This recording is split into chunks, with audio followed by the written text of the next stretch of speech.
Hello everyone. आप लोग में से बहुत लोग ने ये कमेंट किया था कि 71st बीपीएससी की जो प्रीलिम्स आने वाली है, जिसमें सिर्फ अब 1 महीने रह गए हैं लगभग, तो क्या हम एनसीईआरटी पढ़ाई करें या एनसीईआरटी की बुक्स अभी रहने दें।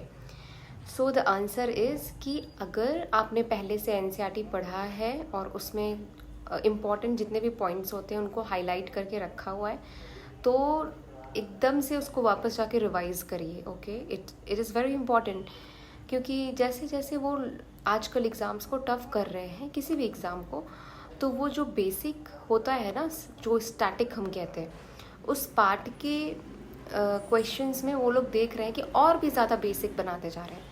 मतलब कि अगर उनको स्टैटिक का क्वेश्चन को टफ़ बनाना है तो वो एनसीईआरटी को बेस बना करके क्वेश्चंस पूछते हैं और बहुत सिंपल कोई भी टॉपिक उठाते हैं और बहुत सिंपल उसका कॉन्सेप्ट होता है, उससे क्वेश्चंस पूछते हैं।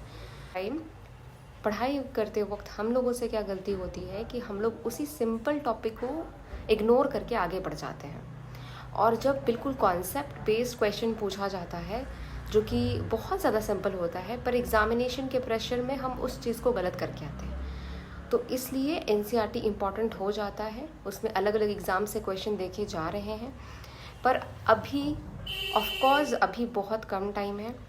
तो अगर आपने एनसीईआरटी में पहले कभी पढ़ाई करके उसको हाईलाइट कर रखा है तो ऑफ कोर्स आप जाइए और उसको रिवाइज़ करिए। जैसे मैंने जब एनसीईआरटी, स्पेशली एनसीईआरटी किस चीज़ की इम्पोर्टेंट होती है, सिर्फ 2 सब्जेक्ट्स की, एक हिस्ट्री और दूसरा जोग्राफ़ी।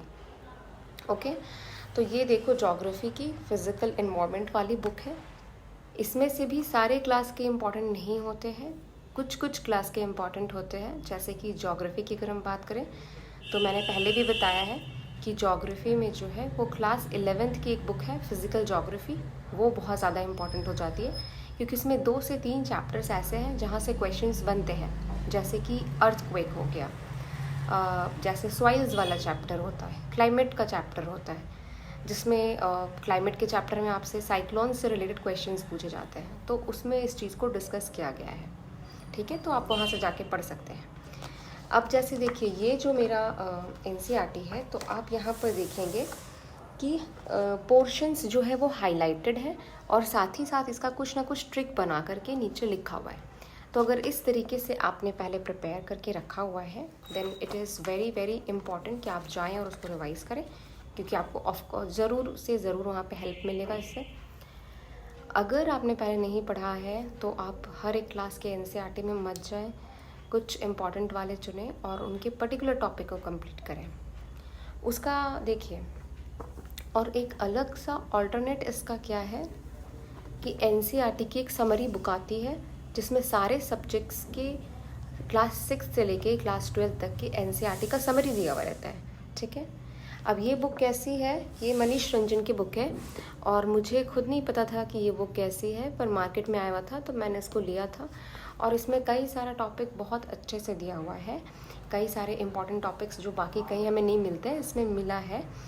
पर द थिंग कि इसमें एक इशू है कि इसका जो डेटा है कहीं कहीं पे, फॉर एग्ज़ाम्पल अगर हम साइंस के सेक्शन को उठाते हैं और उसमें जो फिज़िक्स का सेक्शन आता है, उसमें अगर लाइट चैप्टर का एग्जांपल ले तो कुछ उसमें डिस्टेंस से रिलेटेड कि कितने डिस्टेंस में शैडो बनता है, कितने डिस्टेंस में इको बनता है, ये सारे जो क्वेश्चंस होते हैं उसमें एक डेटा दिया होता है। तो इसका कोई कोई डेटा जो है इस बुक में वो सही नहीं है, तो उसको वापस से अश्योर करने के लिए आपको लूसेंट को रेफ़र करना पड़ता है या फिर आप गूगल पे सर्च कर सकते हैं। ठीक है, गूगल पे सर्च भी करें तो आप ऑथेंटिकेटेड, जैसे टेक्स्ट बुक हो गया या फिर कोई अकेडमी हो गया या दृष्टि का वेबसाइट हो गया, वहाँ पे जो डेटा दिया हुआ रहता है वहाँ से आप उस डेटा को उठाइए और उसी के अकॉर्डिंग प्रिपेयर करिए। ठीक है, तो ये एनसीईआरटी की समरी बुक से आपको हेल्प मिलेगा। अगर आपके आसपास ये बुक मिल रही है तो आप ले सकते हैं, पर अगर आपके पास लूसेंट है पहले से तो इसको लेने की ज़रूरत नहीं है। आप लूसेंट पे भरोसा करिए, उसके डेटा ज़्यादा ऑथेंटिकेटेड है। ठीक है, और अगर बाकी सब अच्छे से प्रिपेयर हो गया है, टाइम बच रहा है और फिर से वापस से उन चीज़ों को पढ़ने का मन नहीं है, तो आप एनसीईआरटीज़ की एक पतली बुक उठाएं, बस ज्योग्राफी और हिस्ट्री की, और उसको देखें और नए सिरे से अगर आप पढ़ाई कर रहे हैं, पहले नहीं पढ़ा है, तब इम्पॉर्टेंट चैप्टर्स में जाएं इंडेक्स देख करके, और उसमें जहाँ से क्वेश्चन बन सकता है बस उसको हाईलाइट करें और एग्जामिनेशन से पहले उसको एक बार फिर देख लें। बस यही करना है, ठीक है। तो अब जा कर के एनसीईआरटी का एक बहुत ज़्यादा इशू मत क्रिएट करो। एग्ज़ाम में क्वेश्चंस आते हैं पर बहुत ज़्यादा नहीं आते, ठीक है। तो इसलिए ऐसा नहीं है कि अगर अभी एनसीईआरटी डिटेल में नहीं पढ़ पाओगे तो बहुत ज़्यादा परेशानी आएगी, ऐसा नहीं है। पर अगर कर सकते हो तो फॉर योर सेल्फ कॉन्फिडेंस कर लो, ओके।